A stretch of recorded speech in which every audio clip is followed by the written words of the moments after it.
Hey everyone, it's been a while. Over the last couple of months, I've been streaming Yakuza Like a Dragon weekly on my Twitch channel. With the game finally coming over to Xbox Game Pass, I thought I'd share some tips to let you hit the ground running. Here is a quick guide to Yakuza Like a Dragon. Number 1. It's all about the money. Ichiban starts off rock bottom when he enters Ijincho with no money, no items or weapons to help him along the way. Every yen matters. You'll need it to call for help, upgrade weapons, buy medical supplies, and even complete certain side missions. You'll have to look at every nook and cranny to find that yen. However, don't get too frugal. If you lose a battle with enemies, you lose half the money in your pocket. Here are some surefire ways to always have some loose change on you. これかよ。かっこ悪いな。かっこいいとか悪いとか言ってられねえんだよ、俺たちは。There are many mini-games in Yakuza Like a Dragon that can give you the most bang for your buck. Like the business management game, Ichiban Confections can be found on Tsurukame Bridge, which is west of Tsurukame Highway. Eri asks you to bring back a sweet business to its former glory. After each business period, 4 sessions, you get a bonus to your wallet. The higher your rank, the more you earn, and maybe some extra stuff too. Number 2. Upgrade. Pawn shops are a great resource for getting defensive and resistive type gears. Fire damage being a problem? The pawn shop has got you covered. Why use a bat when a perfectly good grenade can do the trick? Ijincho is no secret to having high quality items. They keep them in safe and secure safes. There are 2 types scattered around the area. The silver safe are the most abundant and you only need 1 key to open them all. The other is the rarer golden safe which you'll need to buy a key. The keys are found in rare locations hidden in Ijincho. Ichiban is known as the rock bottom dragon, but that doesn't mean he is alone. There are many people around Ijincho who are more than willing to help him. One is the ever wonderful Sumire, peppy tinkerer of the Romance Workshop. Find materials from all over Ijincho and bring it to her where she can upgrade your weapons. Upgrading can help you take on more powerful enemies with ease. Sumire can be even more effective if you upgrade Romance Workshop. Invest in Ijincho and Ijincho will surely invest in you. Number 3. Gotta beat 'em all. You don't get called the Great Wall of Ijincho without having some ruffians to make your way to the top harder. From burnout bullies, hungry homeless, arch vagrants, masked wrestlers, master chefs, and even the odd Yakuza here and there. It'll be difficult to keep up with the different enemy types. This is where the Sujimon Professor comes in, a person dedicated to learning about the super jittery men that are scattered across the city.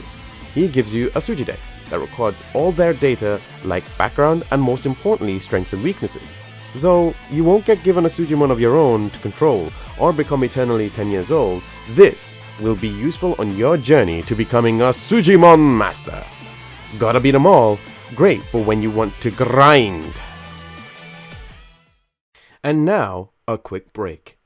Who's that Sujimon?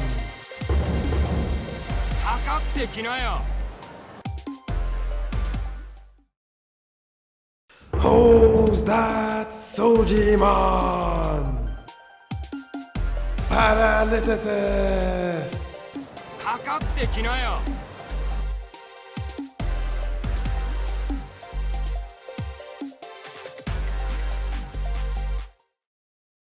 Number 4.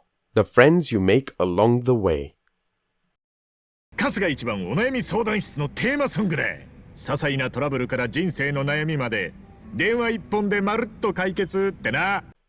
You're gonna make a lot of friends in Yakuza Like a Dragon. They will all have their own abilities and motivations in the game. There are a lot of perks you can get just by getting to know them. The 2 we'll be focusing on will be relationships and pound mates. The first of the 2 is getting to know your party. It gives you context on what really drives them. Each party member has a meter that'll let you know how close you are to learning more about them. Once you reach that point, have a drink at the Survive bar. They will reveal about their past or will share problems that they have, like how Adachi is, or Sayako is, or when Namba is. Relationships unfold. Oh, that was a spoiler. ignore that. The stronger your links, the better attacks and experience you'll gain, especially team-up attacks that really shows you the power of your bonds. Pound mates are a pay-to-win mechanic. Okay, let me explain. In the game, you'll meet Gary Buster, who runs a service called Pound Mates, a service where you can call up for some assistance in fights. Pound Mates are like summons in Yakuza Like a Dragon. Some of these can range from offensive or debuffs. When you complete certain side missions, you can hire them in the heat of battle to deal a devastating blow. Ichinjo is always willing to fight for one of their own or bring in the big guns by bringing in a ghost from Yakuza's past. Did I mention that the first time is free? Wow. Use it, experiment and pay them handsomely for their time. Help is only a phone call away.